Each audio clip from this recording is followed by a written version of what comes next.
A paz do Senhor, meus irmãos. Parte de número 2. Que nem você já viu, deve ter visto no título do vídeo, né? Que teria uma participação especial de Eber, né? Quem é Eber? Você sabe quem é Eber? Pois é. Aguenta firme aí até o fim, ou até o momento pelo menos. Mas quando chegar o momento de eu falar de Eber, você vai querer ir até o fim. Então, fica quietinho até o final comigo, que você não vai se arrepender, né? O Senhor Deus tem revelações surpreendentes para trazer sobre a sua vida. Você que gosta de estudar, você que gosta de meditar nas Escrituras, é com você mesmo. Aguenta firme aí. Aguenta a mão. Na parte número 1, anterior, eu esqueci de ler um texto, né? Que faz parte da questão da nudez de Cã, né? A nudez nudez de Noé, que Cã viu, né? Mas quem foi amaldiçoado foi Canaã. Perfeito? E a gente viu lá na parte anterior que Canaã, na verdade, né, é responsável por toda essa galera aqui, tá? Todas as nações que foram amaldiçoadas pelo Senhor Deus, né? Então vamos lá. Ezequiel capítulo 16, do 1 até o 14. Eu quero ler com você, com muita atenção. Veio a minha palavra do Senhor dizendo: Filho do homem, faze conhecer a Jerusalém as suas abominações. E diz: Assim diz o Senhor Deus a Jerusalém: A tua origem e o teu nascimento procedem da terra dos cananeus, e teu pai era amorreu, e tua mãe Eteia. Então você percebe aqui que amorreus, né? Teu pai amorreu, e sua mãe Eteia. Então está falando dessa região, tá vendo? Canaã, Jerusalém, né?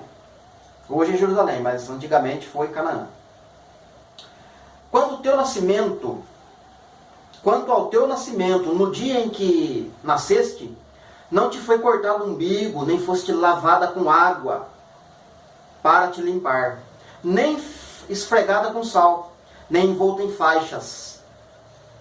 Não se apedou de ti olho algum, ninguém teve piedade de ti, para te fazer alguma destas coisas. Compadecido de ti, antes foste lançada em campo aberto, e no dia em que nascestes, porque tiveram nojo de ti. Passando eu junto de ti, vi-a-te envolver-se no meio do teu sangue, e te disse: ainda que estás no meio do teu sangue, você vive. Sim, ainda que estás no meio do teu sangue, vive. Eu te fiz multiplicar como renovo do campo. Crescestes e te engrandecestes e chegastes a grande formosura. Formaram-se teus seios e te cresceram cabelos, no entanto estavas nua e descoberta. Então veja que está tratando da nudez, né, de Canaã, antigamente. O Senhor Deus apareceu, né, passeou por junto dela e viu que estava ensanguentada. Por que ela estava ensanguentada? Porque toda essa galera aqui, né, passaram pelo fio da espada dos israelitas, né? Então houve muito sangue em Canaã, nesse território. Por haver muito sangue, muita destruição, o Senhor Deus, né, a palavra vai dizer que ele escolheu Canaã, né, para ser o seu lugar de habitação e adoração no Antigo Testamento. Mesmo em sangues, ainda que você está no meio do sangue, eu me compadeço de ti, porque passaram por você e ninguém teve compaixão de você, mas eu tenho. E eu vou te acolher. E aí ele vai continuar falando, né, que vai tratar das feridas, vai cuidar, vai lavar com água, que é a palavra, vai passar o óleo, que é o Espírito Santo, etc. Né? Então vai tratar dela. No futuro, essa Canaã, que é Jerusalém hoje, vai ser ensanguentada novamente. E o Senhor Deus vai, mais uma vez, vai restaurar ela, né? Mas vamos ler essa parte aqui lindo. Verso 8. Passando eu por junto de ti, eis que te vi, e eis que o teu tempo era um tempo de amores. E eu estendi sobre si as abas do meu manto, e eu cobri a tua nudez, e dei-te juramento, e entrei em aliança contigo, diz o Senhor teu Deus. E passaste a ser até rainha. Então eu te lavei com água, ou seja, a palavra, te enxuguei o seu cabelo e te ungi com óleo, né? No caso o Espírito Santo. Também te vesti de roupas bordadas e te calcei com os pés com o couro da melhor qualidade, né? Ou seja, conformosos aos pés dos que anunciam o Evangelho, né? O Evangelho da paz. Deixa eu ver aqui. 11. Também te adornei com enfeites e te pus braceletes nas mãos e colar ao redor do seu pescoço. Coloquei-te também um pendente no nariz, arrecadas nas orelhas e linda coroa na cabeça, né? Coloca na coroa na cabeça de uma rainha. Assim foste adornada de ouro puro, ouro e prata, e os teus vestidos eram um linho finíssimo, de seda e de bordados. Nutristes de flor de farinha, de mel, de azeite. Eras formosa em extremo, e chegastes a ser rainha. Correu a tua fama entre todas as nações. Olha que coisa aí, que revelação. Todas. Somente em Apocalipse 22, 21 e 22 que vai falar. Que todas as nações vão conhecer, né, Jerusalém, vão falar de Jerusalém, né? Vai ser afamada, vamos dizer assim, né? Por todas as nações, por causa da tua formosura entre as nações, por causa da minha glória, né? Porque eras perfeita, por causa da minha glória que eu pusera em ti, diz o Senhor Deus. Então ele vai colocar a glória dele. Então isso ele não fez, ele vai colocar.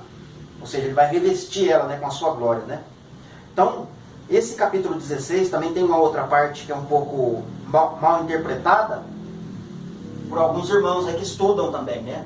Não vou julgar, não vou questionar, mas existem alguns irmãos e irmãs que entendem que este capítulo está falando da prostituta de Apocalipse 17, Apocalipse 18, né? Mas a gente vê que está falando de coisas de restauração, né? Está falando da origem de Jerusalém, do início, como foi. Ou seja, ele está colocando ali a história todinha. E no final vai ter uma restauração. Então eu não consigo enxergar, né? Ainda não consegui compreender, sendo com essa Jerusalém que ele está falando, essa Canaã, sendo a prostituta mãe, né? Mas isso não é o foco do vídeo, tá? Eu só quis fazer esse comentário porque existe. Quero que você saiba que existe. Tá bom? Mas são pessoas que estão estudando, tá? Estão estudando, então a gente tem que ser coerente, né? Então vamos lá. Agora sim. Agora a gente vai tratar da participação especial deste camarada aqui, ó. Éber. O que tem Éber? Vamos ler. A gente lê apenas 2 versos no capítulo 24 de Números, na profecia de Balaão. O que diz lá? Números 24, versículo 14, diz assim: Agora, eis que eu vou para o meu povo, e eu te aviso do que fará este povo ao teu povo nos últimos dias. Balaão, profeta de Israel, Balaque, rei dos amorreus. Amorreus aqui, o pai de Canaã. Nos últimos dias, hein? Olha que coisa fantástica. Eis que eu vou para o meu povo, Balaão falando, eu vou para Israel. Mas depois eu te aviso. O que vai acontecer com o teu povo? Ou seja, em outras palavras, eu vou te falar o que vai acontecer com os amorreus nos últimos dias. Os últimos dias está no meu futuro, no seu futuro, está para frente. Não aconteceu ainda. Aí a profecia vai se desenrolar. Aí Balaão vai começar a falar, né, profetizar, né? De Jacó procederá uma estrela. De Jacó procederá o guia. De Jacó procederá o cetro de ferro, e por aí vai. Profecias relacionadas a Cristo. Cristo terá os seus descendentes nessa profecia, né? E também vai ter os teus adversários.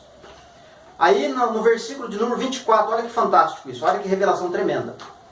24 diz assim: Homens virão das costas de Quitim em seus navios, afligirão Assur e a Éber, e também eles mesmos perecerão.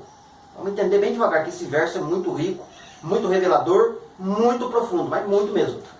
Então a primeira parte: homens virão das costas de Quitim em seus navios. Vamos lá, que navios são estes? Onde é Quitim? Quitim está aqui, ó, Europa, né? Quitim está ali na região próxima à ilha de Patmos, Chipre, Alcaia, toda aquela região. Quando você está em Tel Aviv, Israel, e quer partir numa linha reta sentido Estados Unidos da América, você tem que passar por Quitim, você tem que passar por Chipre, você tem que passar por Tarsis, né? Tarsis também está junto. Elisá e Dodamim, né? Que está na área aqui, na galera dos gentios. Então, esses navios vão afligir quem? Assur e a Éber. Assur é o Império Assírio. Ou seja, essa galera da Europa, dos Estados Unidos da América, vão afligir a Assíria. Ou seja, vão afligir o Anticristo. Vão afligir o Império do Reino do Norte, né? A Síria. Futuro. Que Balaão está falando do futuro, de coisas dos últimos dias. Mas também vai afligir a Éber. Esse camarada aqui. E o que Éber tem a ver com o nosso futuro, ou com os últimos dias? Né? O que Éber tem a ver? É isso que eu vou te explicar agora.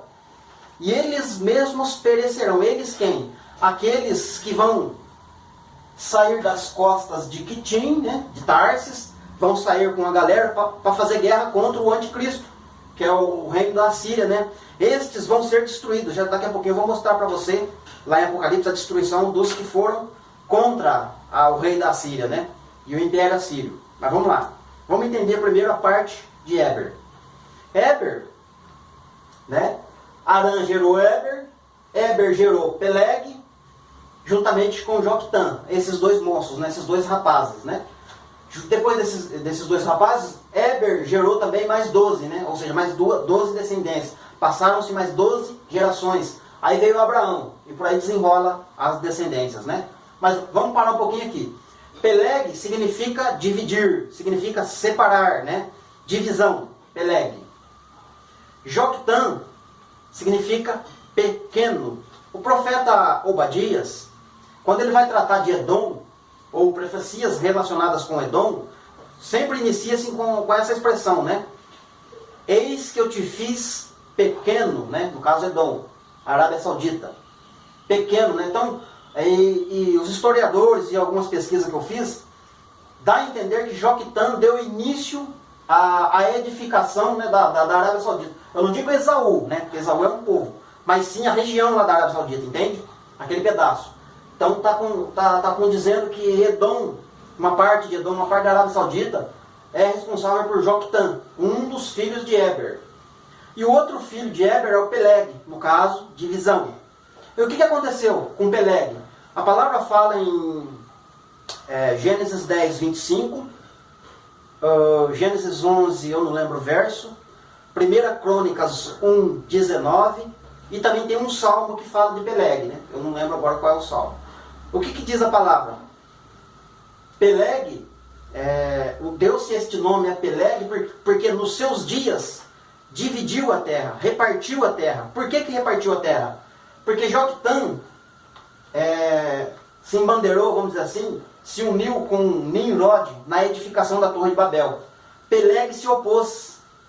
Peleg não quis obedecer às ordens de Nimrod. O que Nimrod estava fazendo nesses dias? Nimrod estava querendo edificar Babel, né? Então ele estava reunindo, ele estava recrutando pessoas para ajudar ele a edificar a Torre de Babel, né?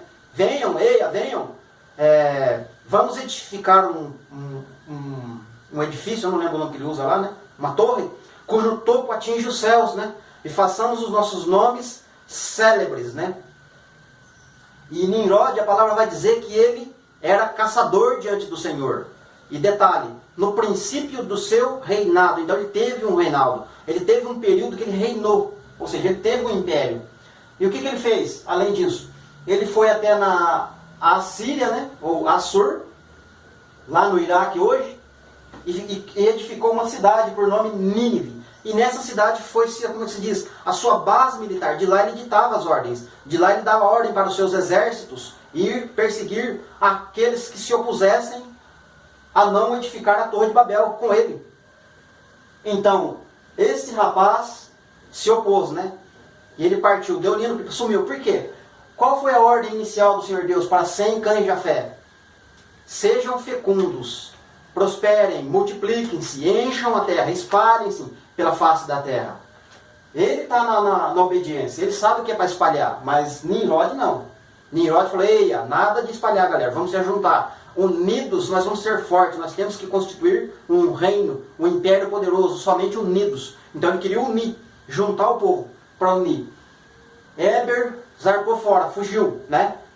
Conseguiu escapar. Isso é sombra, né? Isso é sombra das duas testemunhas. É o que vai acontecer com judeus e gentios no futuro, lá em Apocalipse. Porque Nimrod, que aqui está figurado, né? Lá é a besta, né? O dragão. Vai estar o quê? Perseguindo as duas testemunhas, judeus e gentios, né? Perseguindo para que... porque eles estão se opondo, eles não querem fazer parte do reinado do anticristo, o rei da Síria, né? No caso, lá em Apocalipse.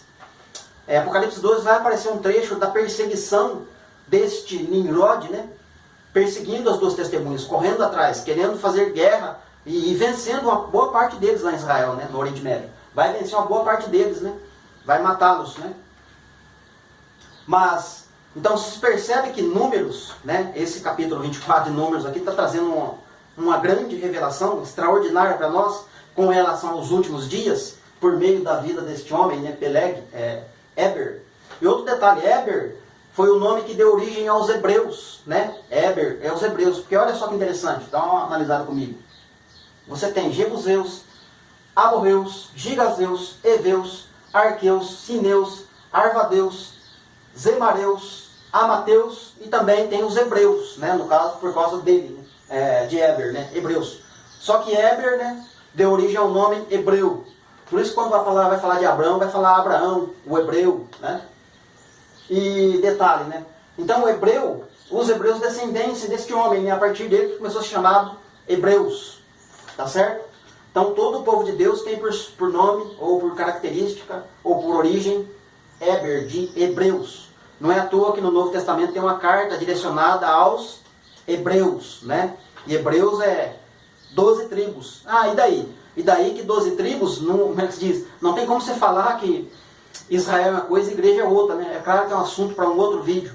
Mas Hebreus está falando o quê? De 12 tribos de Israel. O povo da eleição, né? 12 tribos, Israel. Então, tanto igreja quanto Israel é uma coisa só, né? Não podemos dividi-los. Outro ponto.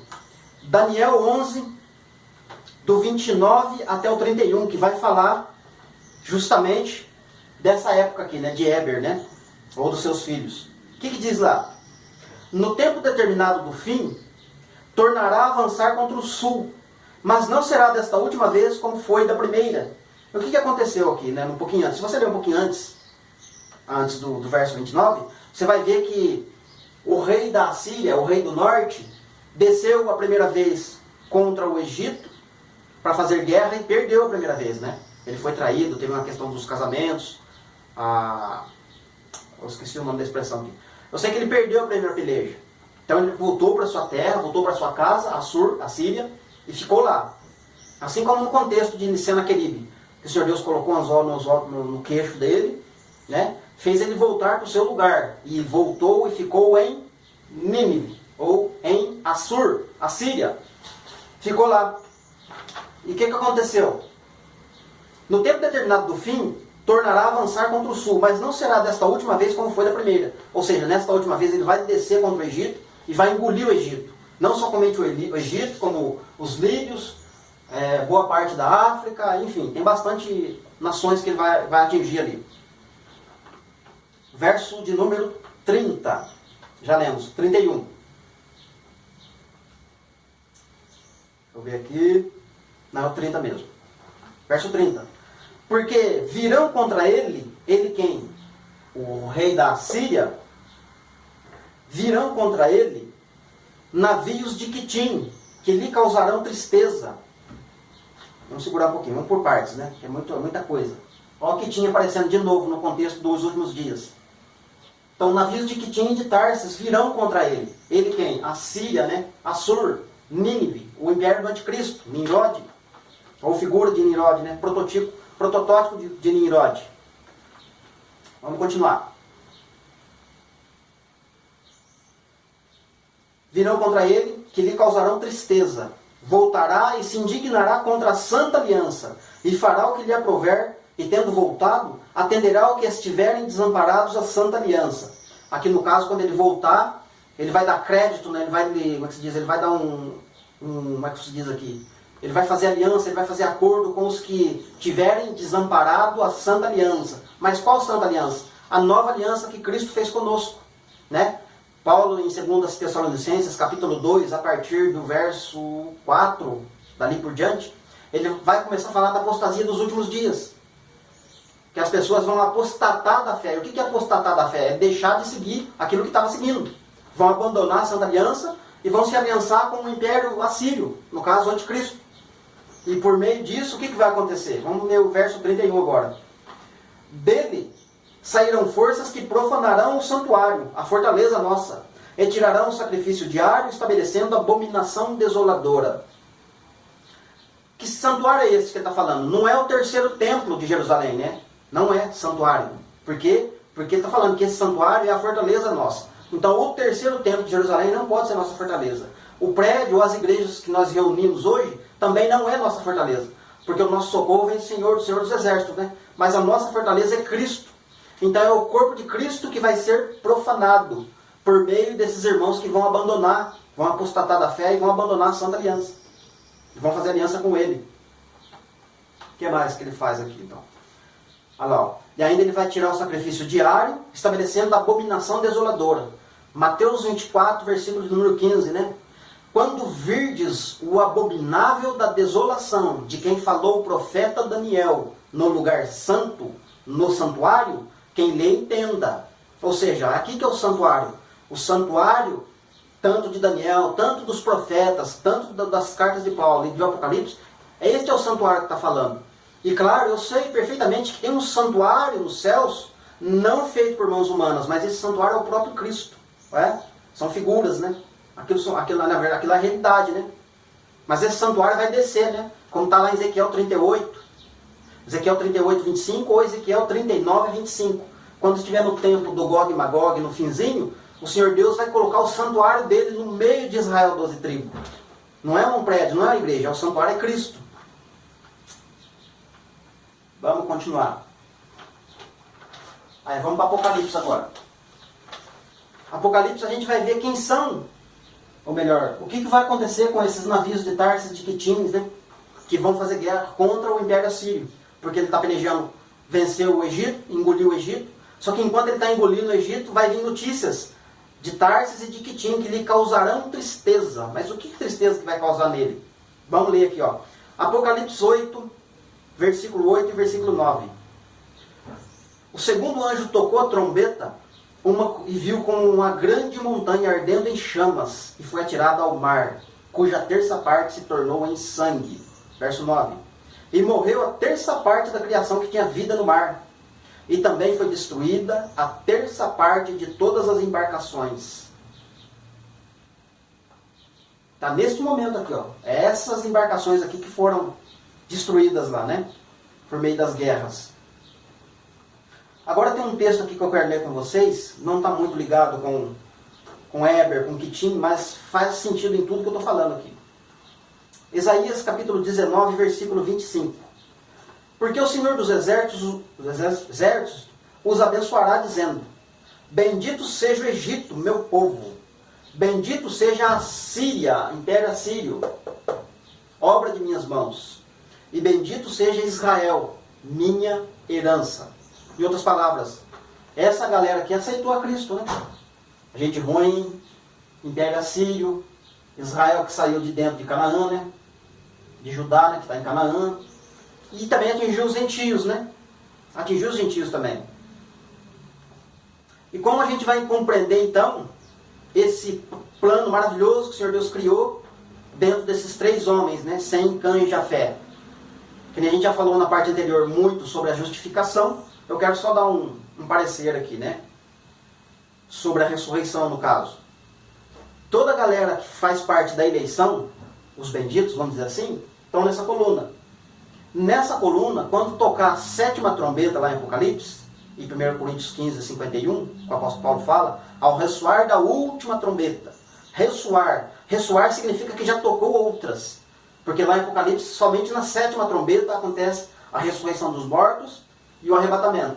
Significa que Paulo está falando de outras trombetas que tocaram anteriormente. Percebe? Então vamos lá. Então ao ressoar da última trombeta, isto é, na sétima trombeta de Apocalipse 11, versículo 15, acontece a ressurreição, e primeira ressurreição. Porque em 1 Coríntios, capítulo 15, versículo número 51, também Paulo fala que será num momento. O que? A ressurreição. Será num momento. Não será em várias ressurreições ou em vários momentos. Uma secreta, uma depois, outra depois. Não tem, não tem. Essa será num momento. Certo? Então essa é a primeira ressurreição. E a galera que ressuscitou nessa ressurreição, está os patriarcas, está os profetas, está os justos, né, os que foram justificados em Cristo Jesus, está Israel 12 tribos, está a igreja, todo mundo juntinho, belezinho, bonitinho. Ressurreição. A galera que ressuscitou nessa primeira ressurreição, não vão sofrer o dano da segunda ressurreição. Quando acontece a segunda ressurreição? Acontece no período de Gog e Magog, segunda fase, né? Porque teve a primeira fase, antes da primeira ressurreição, né? Certo? Período de grande tribulação. Antes de acontecer o arrebatamento, teve um período de grande tribulação na terra. Aí acontece o reinado de 1000 anos, com os eleitos, os benditos, tá certo? E aí, quando termina os 1000 anos de reinado de Cristo na terra, desce o trono branco, que vai ser o juiz, né? Vai ter juízo final, aquelas coisas todas que você já sabe. E Satanás é solto da sua prisão. E o que o texto vai falar? Satanás é solto e sai a seduzir todas as nações, ou nos 4 cantos da terra, a saber, Gog e Magog. E muitos que passaram, né, pelo milênio, que, vamos dizer assim, sobraram, e as pessoas que passaram pelo milênio reinando com Cristo, aquela galera, sabe perfeitamente, ou entende perfeitamente, ou entenda perfeitamente, quem está estudando entende perfeitamente, que restou nações, né? Porque senão não tem como a igreja ressuscitar para exercer um governo, se Deus destruir toda a terra, né? Se Deus destruir totalmente a terra, não tem governo para a igreja. O que a igreja vai reinar? Paulo mesmo fala, né? Vocês não sabem que vocês vão julgar o mundo? Vocês não sabem que vocês vão julgar os anjos? Nós vamos julgar. Agora, se Deus destruir totalmente a terra, quem que nós vamos julgar? Não faz sentido isso. É óbvio que sobrou nações, né? Relacionadas com os gentios. E como que aconteceu isso? Então, em Zacarias 14, versículos 5, 6 e 7, acontece o arrebatamento. No versículo 16, Zacarias vai dizer, capítulo 14, 16, e de todas as nações, todas, 100%, de todas as nações que restarem de onde? Do arrebatamento, que não subirem a Jerusalém, isto é, período milenar, né? Subirem em Jerusalém para adorar o Senhor dos Exércitos na festa dos tabernáculos, terão seus castigos, né? Receberão punição, não receberão chuva na sua terra, né? Então, tem uma ordenança para as nações irem até Jerusalém a adorar o Rei Jesus, né?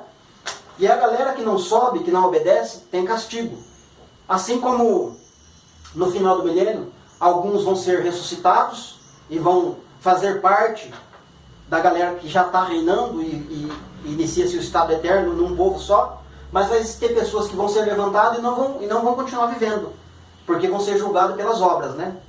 Tanto do milênio e obras que aconteceram antes de Cristo ressuscitar a igreja. Isso vai pegar desde lá de Adão, inclusive, né? Vai ser as obras, né?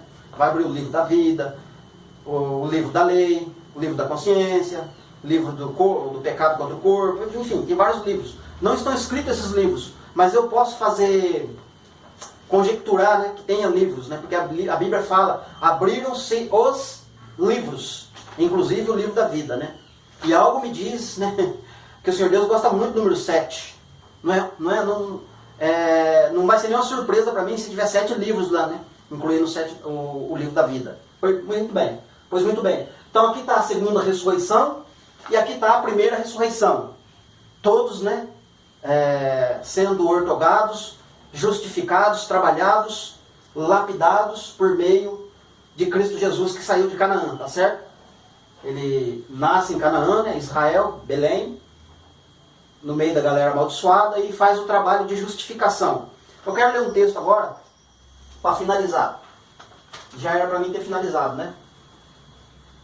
Mas eu falo demais. Então vamos lá. Romanos, capítulo 9. Para fechar o estudo aí. Desde 1. Digo a verdade em Cristo e não minto, testemunhando comigo mesmo no Espírito Santo e na minha própria consciência. Tenho grande tristeza e incessante dor no coração, porque eu mesmo desejaria ser amaldiçoado, separado de Cristo, por amor aos meus irmãos, meus compatriotas, segundo a carne. São israelitas, pertencentes à adoção e também à glória, às alianças, à eleição, às legislações, ao culto e às promessas. Deles são os patriarcas e também deles descende o Cristo, segundo a carne, o qual é poderoso sobre todos, né? Deus é bendito para todos sempre, amém. Então o apóstolo Paulo está fazendo um lamento, está se abrindo, está se declarando que ele está com dor no coração, tanto nos dias de Cristo quanto nos dias da carne do apóstolo Paulo. Seus irmãos judeus, né? Porque ele é da tribo de Benjamim, né? Judá e Benjamim se uniu num só, e mais também alguns de Efraim não aceitaram a Cristo nos dias da sua carne, tanto da carne de Paulo quanto nos dias da carne de Jesus Cristo. E por isso ele tem dor no coração, porque são israelitas, né? Deles descendem o Cristo, as alianças, os cultos, a legislação, a promessa, a eleição, tudo vem por eles, né? Vem trabalhando por meio deles, e chega no momento exato, né? Eles não reconheceram que Cristo estava ali, perderam a oportunidade, perderam a salvação, vamos dizer assim, muitos deles, e Paulo está com dor no coração. Vamos continuar lendo. Versículo 6. E não pensemos que a palavra de Deus haja falhado, porque nem todos os de Israel são israelitas de fato. Nem por serem descendentes de Abraão são todos seus filhos. Mas em Isaque será chamada a tua descendência. Isto é, estes filhos de Deus não são propriamente os da carne, mas devem ser considerados como descendência os filhos da promessa. Porque a palavra da promessa é esta: por este tempo eu virei, e Sara terá um filho. E não somente ela, mas também Rebeca. Ao conceber de um só Isaque, nosso pai, e ainda não eram os gêmeos nascidos, nem tinham praticado o bem ou o mal para que o propósito de Deus quanto à eleição prevalecesse, não por obras, mas por meio daquele que chama, né? E já fora dito, o mais velho será servo do mais moço. Então, o que acontece? O apóstolo Paulo está com tudo isso aqui em mente. E muito mais, eu acredito em muito mais que isso aqui. Isso aqui é fichinha perto da mente daquele homem, do apóstolo Paulo. Eu vou usar um termo aqui, como o irmão Luiz de Moema usou lá no vídeo dele, né? No estudo que ele fez dos 3 filhos de Noé. O apóstolo Paulo não saiu com o caderninho na mão, ou com alguma coisa na mão, marcando: você é de qual tribo que você é? Você é de Israel? Opa, então tá aqui, você pertence à eleição. E você, de qual tribo que você é? Como quem diz, né? Se for da tribo de Israel, tá salvo, tá eleito. É predestinação, é calvinismo. Não tem esse negócio, não tem. O que ele falou? Não. Porque a palavra da promessa é esta: por esse tempo eu virei. Esse tempo é o quê? Tempo está fazendo uma alusão ao Moed, tempo determinado, está falando das festas. Aí vai longe a história, vai longe o estudo, né? Moed, falando dos tempos determinados do Senhor, das festas, né? Por esse tempo eu virei, e Sara terá um filho, não somente ela, mas também Isaque, nosso pai. Está fazendo alusão a Isaque e a Jacó, né? Mas também está fazendo uma ilusão a Sara e a Rebeca, que ambas conceberam um filho na carne e um filho na promessa. Isaque, Jacó, promessa. Esaú e Edom, carne. Os da carne, de maneira nenhuma, vão herdar com o filho da livre, isto é, nós. Eles não podem herdar. Então não pode, como se diz, não podemos crer na questão de predestinação. Só porque nasceu que veio de Abraão na carne, quer dizer que eles são feitos. E não pense que a palavra de Deus haja falhado. Paulo fala muito bem, perfeitamente, muito bem colocado. E não por isso, mas sim por meio daquele que chama. Por meio daquele que nós fomos abençoados junto com o crente Abraão. Por meio da fé, ele é nosso pai, por obras, né? Por obras, quais obras? Aquelas que a gente falou na parte anterior. Obra das vestes, né? Porque as nossas vestes, né, são a consequência das nossas obras, da nossa fé, né? Os atos de justiça dos santos, e por aí vai. Vamos continuar lendo que eu não parei. Verso 13. Como está escrito: amei a Jacó, porém de Esaú me aborreci. Que diremos, pois? A injustiça da parte de Deus? De maneira nenhuma.